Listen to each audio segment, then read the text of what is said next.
issued by the Queen, Prince Philip or Prince Charles. And it's a guarantee that the goods you're buying have very high-end fans. Our journey proper begins with cheese and piles of it. Going good. I'm an international visitor. I'm due to go home and host a cheese-based dinner party. Yeah. All my friends and visitors know everything there is to know about cheese, and I really want to impress them. What should I pick from here? Well, we've got cheese from all over the continent in here, but I think it'd be nice to pick something British if you're visiting. Paxton and Whitfields had a royal warrant since 1850, and to this day, every morning they take their mouldy cargo across the park to the tradesman's entrance of Buckingham Palace. So I've got a couple of things here for you to try, I suppose. We've got, well, there's three. We've got a soft cheese, a hard cheese, and a blue cheese, but we'll start with the soft cheese. Thank you very much. Thank you. It is very runny. I mean, it looks like brie. Is that what everyone says? Nice, light, interesting, complex cheese. Good after dinner, not too heavy. I wanna be a billionaire. Now, obviously, it rains a lot in England. We all know that. You'll see these at most summertime events. But they're not very royal, are they? Keeping the rain off aristocratically is a bit of a minefield. And the Queen. For something like you're wearing today, perhaps you go for something silk. Okay. A little bit more special, a little bit more traditional. But not if you've got $1,200 to spare. The most special bit, obviously, is the lizard skin handle. A little bit more exotic. They used to make guns and swords to fit inside the handles of those brollies. Not anymore, though. It's going to look far more appropriate hanging off your arm, walking around your wedding. It feels good. It feels good, but it should feel good for nearly £800, I think. Cobblers. No, really. Royal cobblers John Lobb works from the building Byron used to drink coffee in. You can buy slippers from here that'll set you back thousands.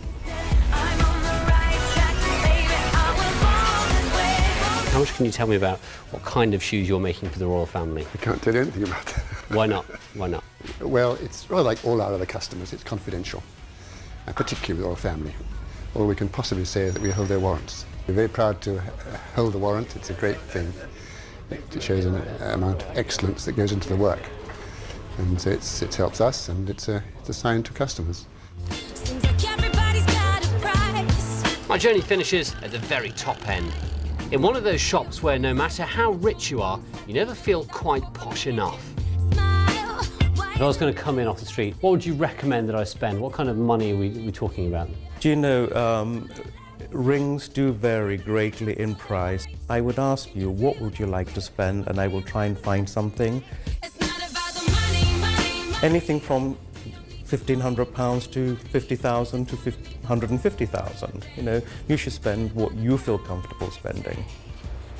I wanna be a billionaire. Not everyone's a fan of royal warrants. Former Harrods owner Mohammed Al Fayed claimed his was cursed and burnt it. One or two food companies have been ditching theirs amid claims of consumer indifference. For most suppliers, though, it's a gigantic royal feather in their cap. And this wedding business may just be the ideal excuse to cash in on the generations of hard work supplying all those fussy royals. When I'm a billionaire.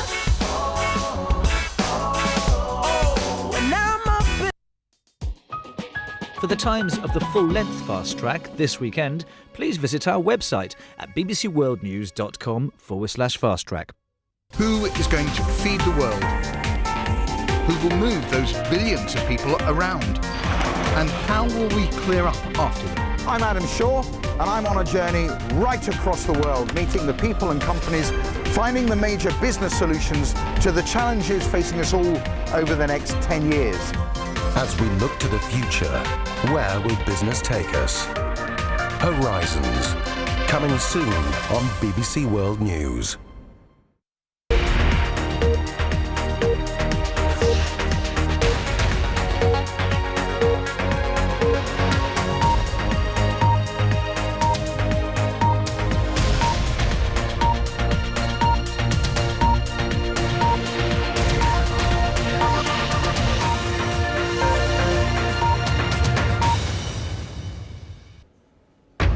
France and Italy call for changes to Europe's open border treaty after a row over thousands of North African migrants.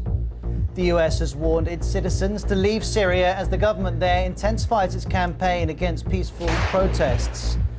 And the UN finds credible evidence of war crimes committed by both sides during the civil war in Sri Lanka.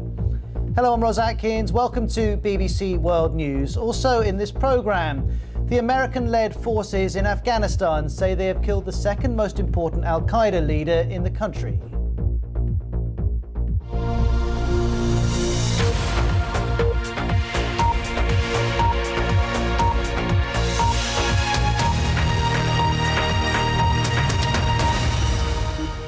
Well, as I was saying, the French and Italian leaders have called for changes to the European Union's open border treaty so that they're able to react to exceptional circumstances. And the exceptional circumstance they're thinking about is the arrival of 25,000 immigrants who have headed from North Africa to Europe since January. Our Europe correspondent, Duncan Kennedy, reports from Rome. This was a meeting to defuse what was becoming the worst row between France and Italy in 15 years. President Sarkozy and Prime Minister Berlusconi, this time going out of their way to apply the diplomatic balm. Dividing them were the 25,000 migrants who've arrived on Italian soil in the past 3 months.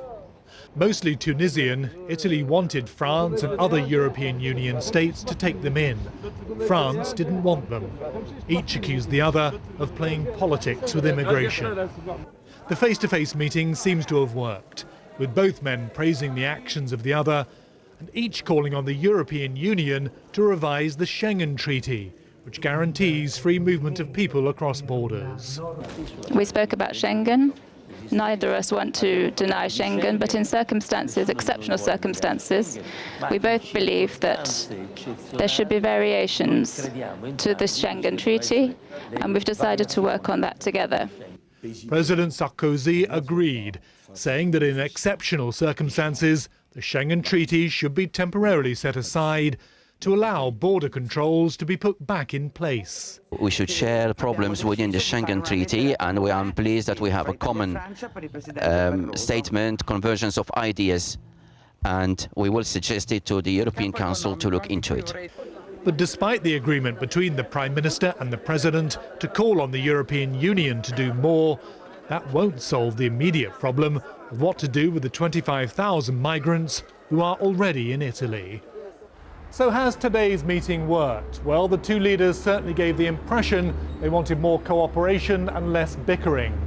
But it just shows that the issue of immigration remains divisive between and within European Union member states. And that hasn't gone away. Duncan Kennedy, BBC News, in Rome. Well, in the last few minutes, the British Foreign Secretary William Hague has started speaking in Parliament, talking about Britain's involvement in Libya. Let's hear what he has to say. Council as a legitimate interlocutor representing the aspirations of the Libyan people. Our diplomatic mission in Benghazi is working with it. Our special envoy, Christopher Prentice, will shortly be succeeded by John Jenkins, currently Her Majesty's ambassador in Baghdad. Last week, I announced our decision to expand this mission with a small advisory team of British military officers. Their sole purpose is to support the NTC's efforts better to protect civilians by advising on military organisational structures, communications and logistics. They are not involved in training or arming the opposition's forces, nor are they executing or providing operational military advice. This is fully in line with the UN resolutions, and I reiterate to the House that we will remain wholly in accordance with the UN resolutions, retaining the moral, legal and international authority that flows from that. We have supplied vital, non-lethal equipment to assist the NTC in protecting civilian lives. So far, this consists of telecommunications equipment and body armour. We are considering with our international partners further requests. In the coming week, we hope to agree internationally the process for establishing a temporary financial mechanism to provide a transparent structure for international financial support for the financial requirements of the NTC, such as public sector pay. Yesterday, Kuwait announced around £110 million worth of support for the National Transitional Council. I'm sure the House will join me in paying tribute to the skill, bravery and professionalism of the men and women of the UK's and our allies' armed forces. Their actions in the NATO operations have already saved many lives, and their efforts are essential to bringing a lasting peace and a better future for the Libyan people who have suffered so much at the hands of this brutal regime. And I also pay tribute to those from the international humanitarian community who put their lives on the line to help their fellow human beings. The United Kingdom is supporting the other needs of the Libyan people in every way we can. The humanitarian situation in the west of the country is getting worse every day. Many civilians in Misrata lack access to basic necessities, including food, water, and electricity. There is a shortage of some crucial medical supplies. That is why my right honourable friend, the International Development Secretary, announced last week that the UK will provide medical and other emergency supplies and undertake evacuations for 5,000 migrants stranded at Misrata port in squalid conditions. The UK has so far given over £13 million to meet immediate humanitarian needs, providing funding for medical and food supplies, emergency shelter, and assistance for evacuating poor and vulnerable migrants. In Misrata alone, British support has given 10,000 people food, 2,000 families water and hygiene kits, and provided essential medical staff. But the regime must guarantee unfettered humanitarian access, not just broken promises which then put the lives of aid workers and volunteers at risk. The wave of demand for change in the Arab world continues to gain momentum in other nations. As I said earlier today, we condemn utterly the violence and killings perpetrated by the Syrian security forces against civilians who are expressing their views in peaceful protests. This violent repression must stop. President Assad should order his authorities to show restraint and to respond to the legitimate demands of his people with immediate and genuine reform, not with brutal repression. The emergency law should be lifted in practice and the legitimate aspirations of the people met. The United Kingdom is working intensively with our international partners to persuade the Syrian authorities to stop the violence and respect basic and universal human rights to freedoms of expression and assembly. Syria is now at a fork in the road. Its government can still choose to bring about the radical reform which alone can provide peace and stability in Syria, and for the long term, and we urge it to do so.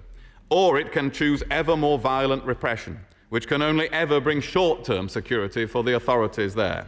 If it does so, we will work with our European partners and others to take measures, including sanctions, that will have an impact on the regime. Given our concerns for British nationals in Syria, we changed our travel advice on Sunday to advise against all travel there and to advise that British nationals should leave unless there is a pressing need for them to remain. In Yemen, the United Kingdom welcomes the news this morning that the efforts of the Gulf Cooperation Council countries to resolve the current political deadlock are close to success. I understand that President Saleh and the parliamentary opposition have accepted the GCC's proposal. This is potentially good news.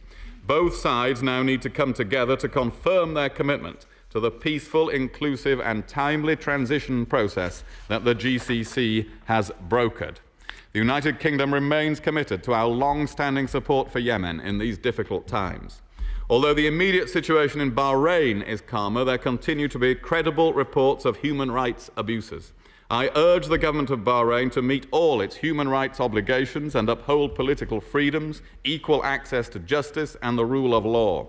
Dialogue is the way to fulfill the aspirations of all Bahrainis, and I urge all sides, including opposition groupings, to engage with each other. In Egypt, which I will visit shortly, we welcome the actions being taken by the authorities to move towards a broad-based, civilian-led government and an open democratic society. In Tunisia, with EU partners, we are providing support to help the government in Tunisia meet the wishes of the Tunisian people. On the 11th of April, the Commission responsible for bringing together opposition parties and civil society approved the draft law for the Constituent Assembly elections scheduled for the 24th of July. This is a step further towards free and fair elections and an open democratic society. The European Union has a crucial role to play in the southern Mediterranean. The great changes in the Arab world are truly historic, and the response from the nations of the European Union should be bold and ambitious. The review of the European neighbourhood policy is due to be published in a fortnight. We have been making the case that we have the opportunity to use that policy to help the peoples of the southern Mediterranean achieve their desire for freer and more prosperous societies, A renewed neighbourhood policy should see the EU using its economic magnetism to encourage and support political and economic reform in neighbouring countries. A partnership of equals should reward those who make the necessary political and economic reforms and, importantly, withdraw benefits from those who do not. Finally, it remains essential that progress is made in the search for a just and lasting solution to the Israeli-Palestinian conflict. This is what the majority of Palestinians and Israelis demand of their leaders. The extraordinary changes in the region are an opportunity to be seized, not an excuse for further prevarication leading to more frustration and discontent.